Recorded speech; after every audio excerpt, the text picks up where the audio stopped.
El mito del emprendedor, por Michael Gerber. ¿Por qué no funcionan las pequeñas empresas y qué hacer para que funcionen? Página 54. Primera parte. El mito y las pequeñas empresas norteamericanas. Sección 5. Más allá de la zona de confort. Los cambios drásticos crean una situación extraña para el yo y generan la necesidad del nacimiento de una nueva identidad. Y, tal vez, ello depende de la forma en que estas necesidades son satisfechas, si el proceso de cambio se produce de forma suave o si está condicionado por fuertes convulsiones y explosiones. Eric Hoffer. Todo negocio alcanza en su etapa adolescente un grado que le lleva más allá de la zona de confort, el límite dentro del cual existe plena seguridad en la habilidad para controlar el entorno, y fuera se empieza a percibir una pérdida de este control. Los límites del técnico se definen por lo mucho que pueda hacer por sí mismo, los del directivo por el número de técnicos que esté en condiciones de supervisar con efectividad, o por el número de directivos que tenga subordinados y que pueda organizar, de forma que su esfuerzo conjunto sea suficientemente productivo. Nota. En la vida real, tiene más éxito y gana más quien aprende a dirigir personas, a quien asume liderazgo, obtiene poder y dirige al barco. El técnico, es un soldado y no está capacitado para ser general. Si usted tiene un hijo, dígale desde siempre, que él no nació para ser un técnico, que nació para ser general o emperador. Los límites del emprendedor están en función del número de directivos que estén implicados en la búsqueda y consecución de su visión personal. A medida que un negocio crece, excede invariablemente las capacidades y habilidades del propietario para controlarlo, para tocarlo, sentirlo, calibrar el trabajo que hay que hacer, y para inspeccionar personalmente el progreso como requiere cada técnico. Para su desesperación hace lo que sabe como puede, con lo que abdica de su papel de directivo, traspasando la responsabilidad a alguien, a un Harry cualquiera. Nota. Pero, ¿acaso es inteligente contratar a cualquiera para que sea soporte en la empresa? Pregunto, ¿cualquiera puede ser gobernador o presidente, no más por ocurrencia de alguien que está más arriba? Si el negocio es tuyo, ¿contratarías a cualquiera? En este punto su desesperación se transforma en esperanza. Espera que Harry sea capaz de manejar el negocio de forma que no tenga que preocuparse más. Pero Harry también tiene sus necesidades. También es un técnico. Requiere más dirección de la que un técnico es capaz de generar. Necesita saber por qué está haciendo esto o aquello. Necesita saber los resultados que se esperan de él, así como los haremos a partir de los que se evaluará su trabajo. También necesita saber hacia dónde va el negocio y en qué medida su trabajo se adapta a la estrategia global de la empresa. Nota. Se contrata a un empleado, pero se le debe indicar a profundidad qué es lo que se espera de él, cuál es su responsabilidad. Y su descripción de puesto debe ser clara y sujeta a revisión de actividades. Dejar suelto a un empleado, para que sea proactivo, es una estupidez que cometen muchos directivos. Para ser efectivo, Harry requiere algo que el técnico convertido en hombre de negocios es incapaz de darle, necesita un gestor signo de exclamación. Y la carencia de tal tipo de actuación llevará al negocio hacia una situación ciertamente insostenible. Y como quiera que la empresa crecerá más allá de la zona de confort a medida que la situación insostenible se acelere, se producirán solamente tres posibles vías de actuación, tan solo tres caminos por los que el negocio podrá discurrir. 1. Puede volver a la etapa de la infancia. 2. Puede dirigirse hacia una fractura fatal. 3. O podrá definir una vía de actuación que le permitirá sobrevivir indefinidamente. Veamos cada una de las tres opciones. Hacerse pequeño de nuevo. Esto es recular. Una de las reacciones más consistentes y predecibles del técnico convertido en propietario de una pequeña empresa frente al caos de la adolescencia es la decisión de hacerse pequeño de nuevo. Si no se puede controlar el caos, huyamos de él. ¿Y es acaso algo válido? Volver a la forma de actuar que era común cuando usted se lo hacía todo, cuando no tenía personal por el que preocuparse, o cuando no tenía demasiados clientes a los que mimar o bien no existían niveles de inventario excesivamente grandes. En resumen, existe la posibilidad de volver a los tiempos en los que el negocio era sencillo, es decir, volver a la infancia. Y miles de técnicos han seguido haciendo lo mismo, eliminan el personal, reducen sus inventarios, empaquetan todas sus deudas en un solo bulto, alquilan un local más pequeño, colocan la máquina en el centro y el teléfono al lado y vuelven a ser ellos los únicos que se dedican al negocio. Vuelven a ser el propietario, el único propietario, jefe de cocina y friega platos haciendo por sí mismos todo aquello que se supone deben hacer otros, pero sintiéndose cómodos por haber recuperado el control. ¿Qué puede ir mal?, piensan, olvidándose momentáneamente de que ya pasaron por una situación de este tipo. Es muy posible que esta situación también termine generando cierto tipo de problemas. Una mañana podría ser 6 semanas o 6 años después de tomar la decisión de hacerse pequeño de nuevo, lo inevitable ocurre. Un buen día usted se despierta cuando su esposa le pregunta, ¿qué ocurre? Pareces enfermo. No me siento muy bien, le responde. ¿Quieres contármelo?, le pregunta ella.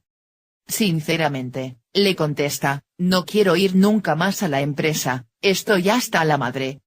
Y es entonces cuando su esposa le hace la pregunta obvia, pero si no vas tú, ¿quién va a ir?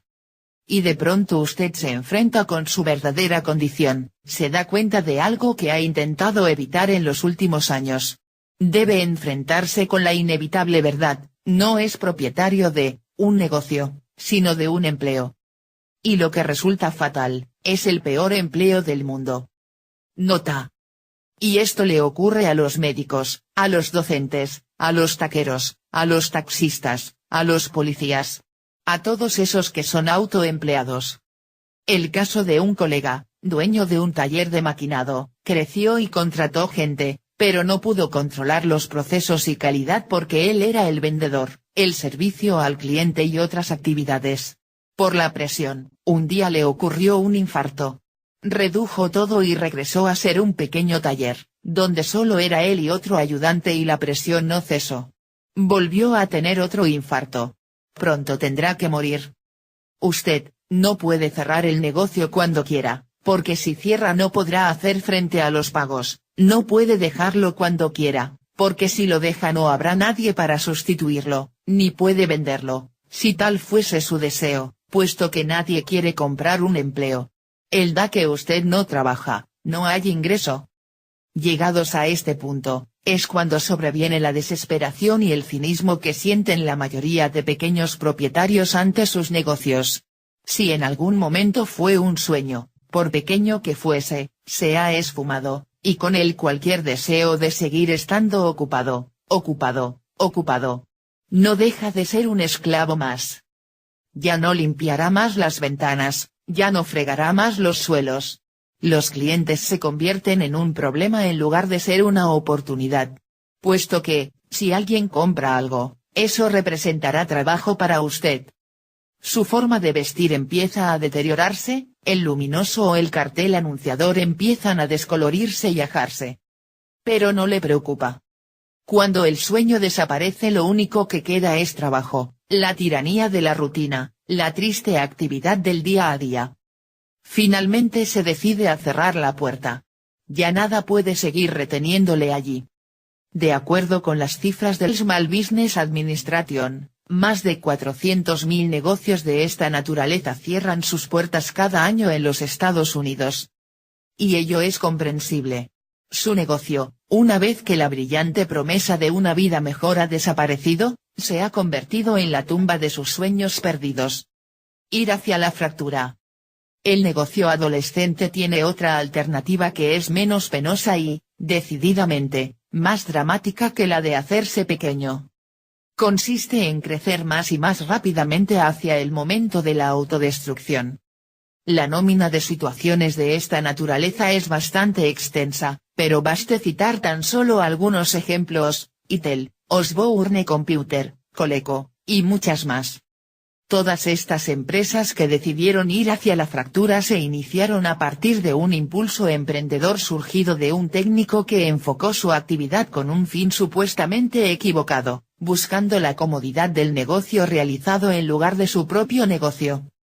Los negocios que van hacia la fractura son un signo de nuestros tiempos. Un fenómeno de la alta tecnología.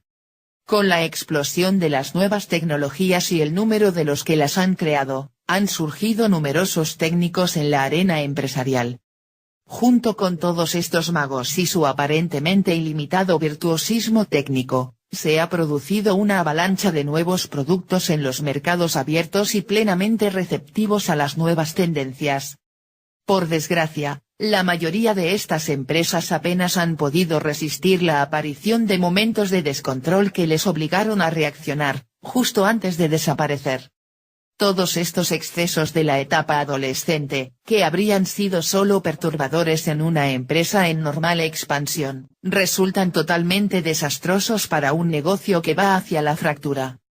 A medida que la empresa crece, el caos se hace mayor. Y eso va íntimamente ligado a las nuevas aplicaciones tecnológicas.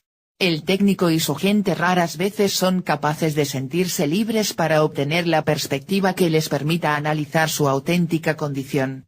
La demanda de comodidad, de la que se sienten tan orgullosos, excede rápidamente sus habilidades adolescentes para producirla. El resultado es casi siempre catastrófico. El negocio explota, dejando tras de sí un grupo de personas que a menudo justifican esa explosión como consecuencia del riesgo y la velocidad de adaptación a los tiempos cambiantes. Para ellos la suerte, la velocidad de cambio y una deslumbrante tecnología son elementos necesarios para seguir en la cresta de la ola. La realidad es muy distinta. La suerte, la velocidad y la deslumbrante tecnología nunca han sido ingredientes suficientes, puesto que todo el mundo puede tener esas características. Por desgracia, una vez en la cresta de la ola se requiere tiempo para escuchar, aunque la carrera esté basada en los reflejos, en golpes de genialidad y de suerte. Ir hacia la fractura es el equivalente, desde el punto de vista de la alta tecnología, a la ruleta rusa, jugada a menudo por personas que ni siquiera saben que la pistola está cargada. Supervivencia adolescente. La posibilidad más trágica de todos los negocios en la etapa adolescente es la supervivencia. Usted puede ser un individuo de fuerte carácter, obstinado, muy lúcido y con la determinación de no dejarse abatir por las circunstancias. Va cada mañana a su empresa con un cierto sentimiento de venganza, absolutamente convencido que hay una jungla ahí fuera y completamente determinado a hacer todo lo necesario para sobrevivir. Usted dice: la competencia quiere comernos, están buscando la manera de atacar a nuestros productos, pero aquí se les va a aparecer el diablo. Haré lo que sea, voy a correr gente, a reducir salarios, a usar a los proveedores y clientes. De otra manera, los gastos nos van a comer. Y sobrevive.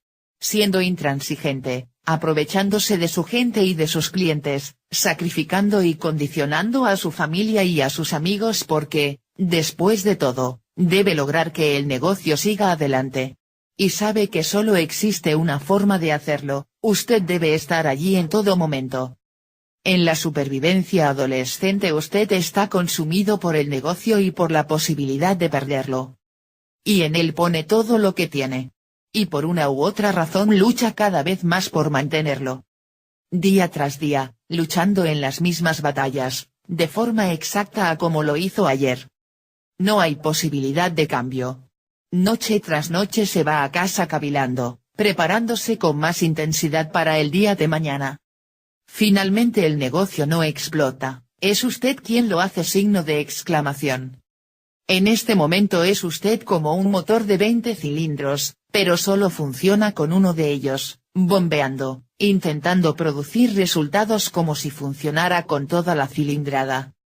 Pero al final, inevitablemente, algo falla.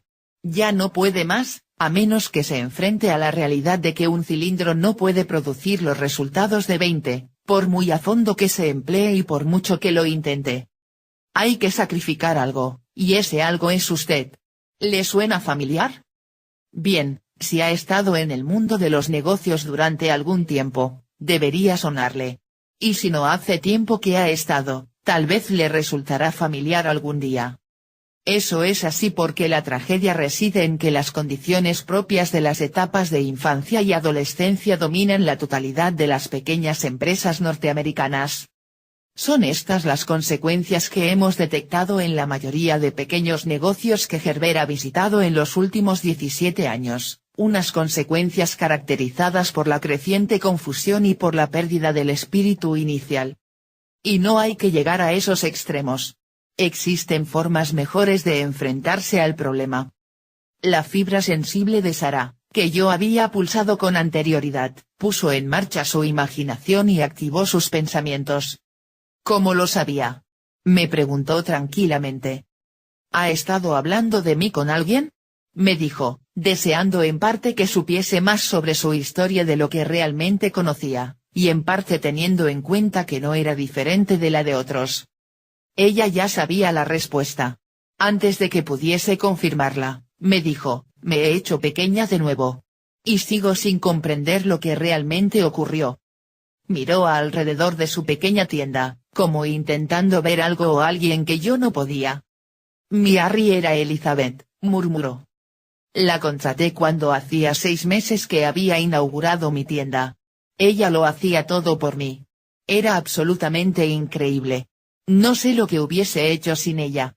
Me llevaba los libros, me ayudaba a hornear, limpiaba antes de abrir por la mañana y cuando cerrábamos por la noche.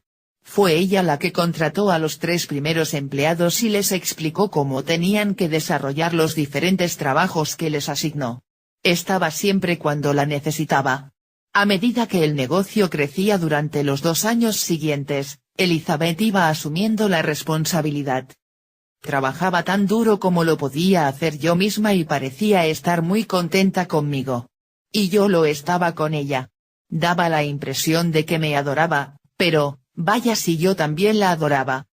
Y de pronto, un buen día era un miércoles 10 de junio, me parece recordar, hacia las 7 de la mañana, me llamó por teléfono y me dijo que ya no vendría más. Había encontrado otro empleo y no podía seguir trabajando tanto por tan poco sueldo. Así de simple. No podía creer lo que estaba oyendo. No podía creer lo que me estaba diciendo. Pensé que era un chiste. Me puse a reír y le dije, venga ya, Elizabeth, o algo por el estilo. Pero ella me contestó que lo sentía. Y entonces colgó sin más. Me mandó a la fregada y era obvio, otro patrón le iba a pagar más. Es un error de los patrones, no tienen indicadores para ir midiendo el aporte de sus colaboradores. Luego, ¿dónde iba a encontrar a otra esclava, que diga, a otra como Elizabeth? Me hice dependiente de ella pero nunca se me ocurrió incrementarle el salario. Me quedé allí de pie llorando. Y, de pronto, sentí miedo, un miedo que no había sentido nunca. Mucho frío. ¿Cómo podía ser eso? Me pregunté. ¿Cómo alguien que yo suponía conocer bastante bien podía convertirse, así de repente, en un extraño? ¿Qué significaba esto respecto a mi forma de actuar? ¿Cómo había demostrado tamaña falta de juicio? ¿Hasta qué punto influyeron las conversaciones que debía haber tenido con Elizabeth, pero que no tuve? Pero los pasteles tenían que seguir horneándose, los suelos limpiándose y la tienda abriéndose, con lo que, independientemente de la gran pena y vacío que me invadían, fui a trabajar. Y desde entonces no he parado ni un momento. Después de aquello las personas que ella había contratado me dejaron pronto, para ser sincera, nunca había llegado a tener una gran sintonía con ellos. Eran gente de Elizabeth. Ellos, los compañeros de Elizabeth, me miraban raro, yo no era compatible con ellos, ni era parte de su equipo. Yo solo era la patrona. Me mandaron a la fregada, me quedé sola. Cuando rememoro lo que ocurrió me doy cuenta de lo fácil que había sido todo para mí. Lo fácil que había resultado dejarse absorber por el trabajo en lugar de por las personas. Pero me da la impresión de que lo sabían, porque, después de irse Elizabeth, todos parecían mirarme sospechosamente, como si la hubiese dejado ir sin oponer ningún tipo de resistencia. Si una mujer como ella se había ido, ¿qué podía argumentar para que ellos no se fuesen? O por lo menos, pensé que ellos creían eso. ¿Quién sabe? Estaba demasiado afectada como para hacerme este tipo de preguntas. Desde aquel momento no he tenido ánimos para contratar a nadie más. Me aterra pensar en ello. La simple idea de traer extraños a mi vida es un riesgo que no quiero volver a asumir. Y por ello lo hago todo yo, aunque sé que no puedo estar haciéndolo permanentemente. Pero, ¿cómo tengo que actuar? Sara respiró profundamente y se quedó mirándome. Así está mi zona de confort, dijo. ¿Qué tengo que hacer al respecto? Vuelve a empezar desde el principio, pero de forma diferente esta vez, le contesté. Es la única forma de salir de la trampa en la que le encuentras. Muchos de nosotros hemos tenido la experiencia de quedar decepcionados por alguien en quien habíamos depositado nuestra confianza, quizá como resultado de nuestra indiferencia o falta de comprensión, atención y habilidad en el trato. Y muchos hemos vuelto a confiar, en parte a consecuencia de comprobar que no podemos estar en todas partes al mismo tiempo. Pero la confianza solo es uno de los elementos. Ella nos puede empujar a las mismas experiencias decepcionantes. Porque la verdadera confianza proviene del conocimiento, no de la fe ciega. Nota.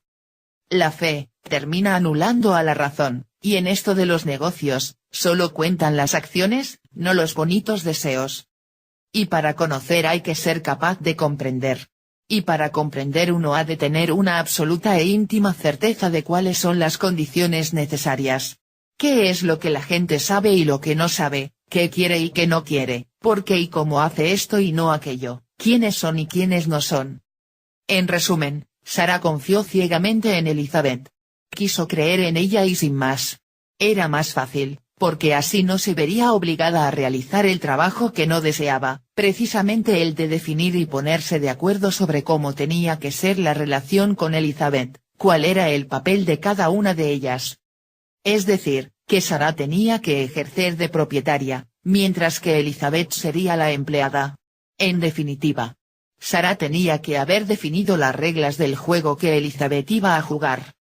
Dado que Sara no se sentía cómoda en su nuevo papel de propietaria, emprendedora, mujer de negocios, se abandonó a la suerte. Abdicó de sus responsabilidades como propietaria y asumió, sin más, el rol de una empleada más. Evitó que se consiguiese una plena participación con Elizabeth y originó una dinámica entre ella y su empleada basada en unos planteamientos demasiado débiles. Una omisión que propició la marcha de Elizabeth y dejó sumida a Sara en una depresión. Ciertamente, no era necesario que le dijese a Sara que la culpa era suya, tan solo necesitaba encontrar la manera correcta de mostrarle cómo debía obrar de manera diferente la próxima vez. La próxima vez, lo dije, sabrás que tu negocio está destinado a crecer y, una vez que eso ocurra, tu trabajo será significativamente diferente. Por el momento, es todo lo que necesitas. Pequeño, más pequeño, el más pequeño. ¿Cuán grande es pequeño? ¿Una persona? ¿Dos personas? ¿10? ¿60? ¿150? Para una empresa de la lista del Fortune, 500 o 1000 personas son una empresa pequeña, para una de 10 empleados, otra de 2 sería una empresa pequeña.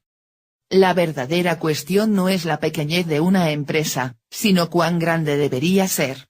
¿Cuál es el tamaño al que su empresa puede llegar de forma natural, poniendo el énfasis en la expresión de forma natural?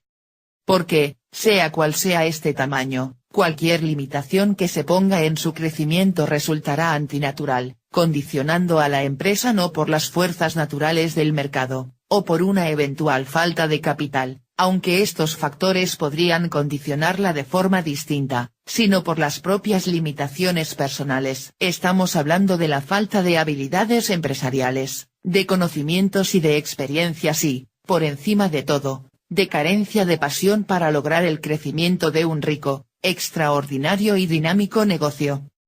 En este sentido, hacerse pequeño es, más que un acto intencionado, una reacción frente a las penas y los miedos inducidos por un crecimiento incontrolado e incontrolable, Factores ambos que podrían haberse previsto siempre que el propietario hubiese estado preparado para asumir un crecimiento controlado, rico y productivo. Pero para llegar a eso hay que haberlo previsto desde el principio, tiene que existir intención emprendedora, así como verdaderos deseos y no pasión desmedida, por la transformación de un proceso de esta naturaleza que requerirá estas condiciones: acceso a nuevas habilidades, nuevas comprensiones, conocimientos, profundidades emocionales, nuevas sabidurías. Se podría afirmar que el caos que produce en su etapa adolescente cada negocio, y que afecta directamente al propietario, puede determinar que una de cada dos pequeñas empresas tengan que cerrar. Para el empresario genuinamente apasionado, el verdadero Don Juan, puede ser una oportunidad excelente para transformar su plomo personal en oro. O quizá el fuego llegue a ser tan intenso que determine un retorno a la seguridad de la vida pequeño burguesa que hasta hace poco disfrutaba: mejor el plomo que tengo que el oro que no tengo. Mejor la seguridad que la aflicción. Por eso, en este contexto, un negocio que se hace de nuevo pequeño está reduciendo el nivel de resistencia al cambio de su propietario, que se había limitado a la zona de confort en la que tan solo hay que esperar y trabajar y esperar, a la expectativa de que llegue a ocurrir algo positivo. Todo esto me recuerda una escena de la obra de Samuel Beckett Esperando a Godot, en la que Estragón, habiendo esperado durante días la llegada del mítico Godot para que le sacase de su miseria, se vuelve hacia su compañero Vladimir y le dice: «No puedo seguir así». A lo que Vladimir responde: «Eso es lo que crees». Por lo tanto, si la disposición natural de todo negocio es bien sea a crecer o bien a contraerse, el hacerse de nuevo pequeño será la inclinación natural del técnico convertido en propietario de una pequeña empresa como consecuencia del miedo a lo desconocido o a no ser capaz de responder adecuadamente a la demanda generada y a las expectativas creadas. En resumen, los negocios que vuelven a hacerse pequeños terminan muriéndose. Literalmente, terminan autoconsumiéndose. No es algo que ocurra de forma forzosa e inmediata. La muerte se produce a lo largo del tiempo. Atrofia y muerte. No se puede hacer nada para evitarla. Y el resultado de todo eso es una enorme decepción, una pérdida de inversiones, al tiempo que se introduce el sacrificio en las vidas y en las familias de los propietarios, también de los empleados, de los clientes, para los proveedores, eventuales socios y para todos aquellos cuyas vidas interactúan, de un modo u otro, con cada uno de los participantes en la pequeña empresa y, a partir de cierto momento, con su muerte.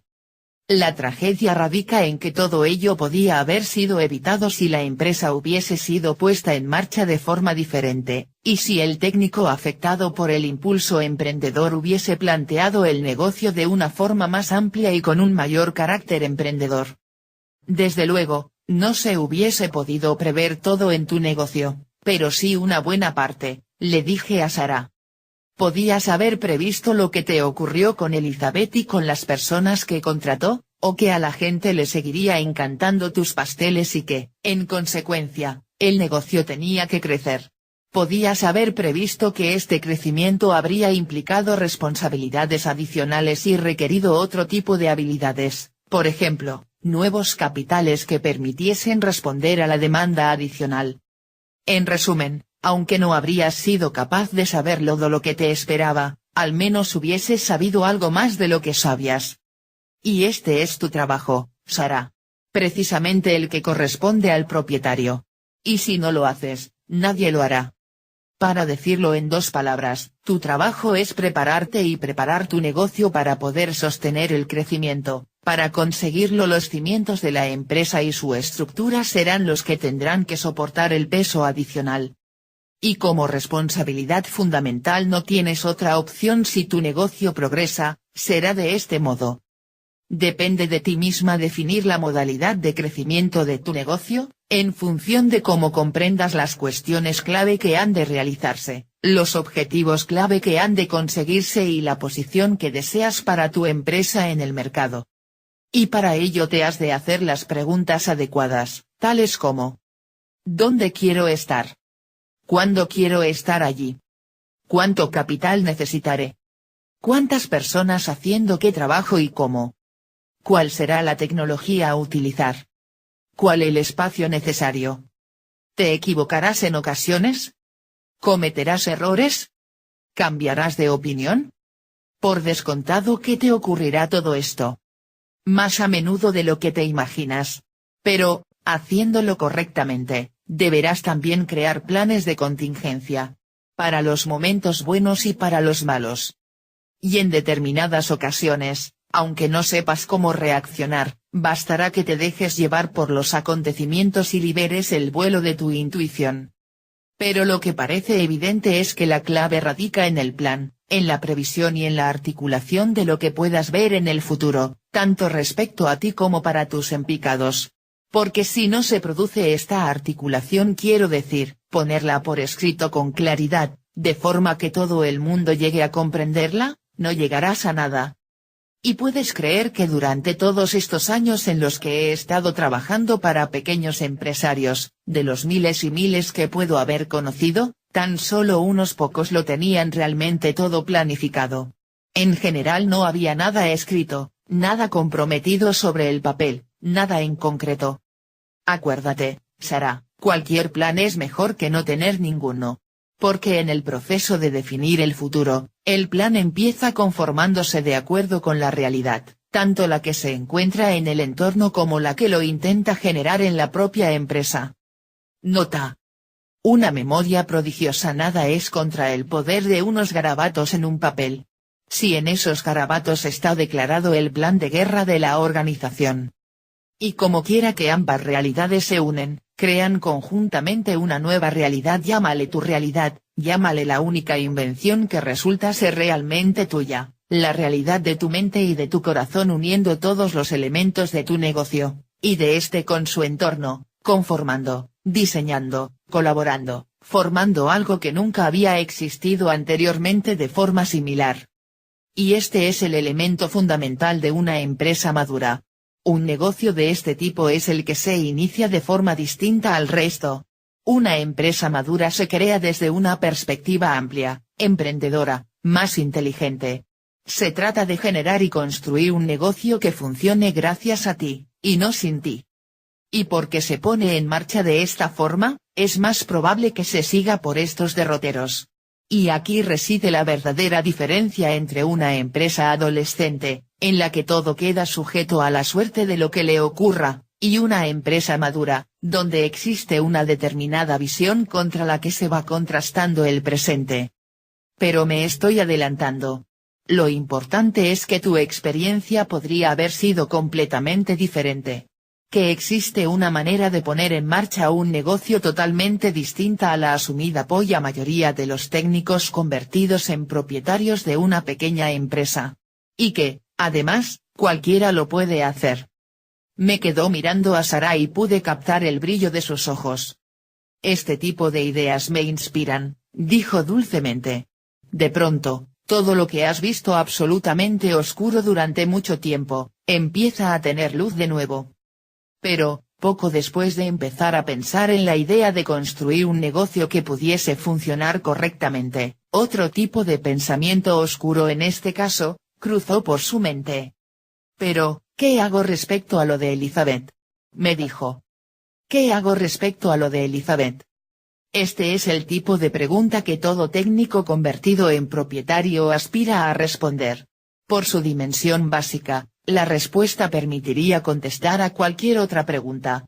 Como si la respuesta a todo tipo de frustraciones de la mayoría de propietarios de pequeñas empresas estuviese ligada a personas concretas. Como si la complejidad de las relaciones de Sara con Elizabeth dentro del resto de relaciones de todo tipo con el personal, determinase alguna clave que, una vez detectada, permitiese devolver cada cosa a su lugar. Aunque no soy un genio, sé positivamente que no existe este tipo de clave. Tan solo estamos tú y yo, buscando a tientas de una forma a menudo inadecuada, sorprendiéndonos constantemente por nuestro comportamiento y por los de los demás, cuestionándonos lo mal que lo hemos hecho, detectando las frecuentes salidas de tono y las diferentes incomprensiones en las que hemos podido caer. Miré a Sara a los ojos, aparentaba estar muy tranquila, Y le dije, la pregunta más importante no es qué hacer con el tema de Elizabeth, sino cómo comportarse con todas las Elizabetes del futuro. Contratar a los mejores y mantenerlos a nuestro lado, es un arte. Lo hiciste lo mejor que pudiste. Y también lo hizo Elizabeth. Es el momento de seguir con tu vida, de levantar un negocio acorde con tu forma de ser. ¿Estás preparada? Sarah me sonrió, sus ojos brillaban con nitidez. Estoy preparada, si tú lo estás, me dijo. Hablemos entonces sobre la madurez durante unos minutos, le dije. Porque allí es donde se halla tu futuro. Página 65.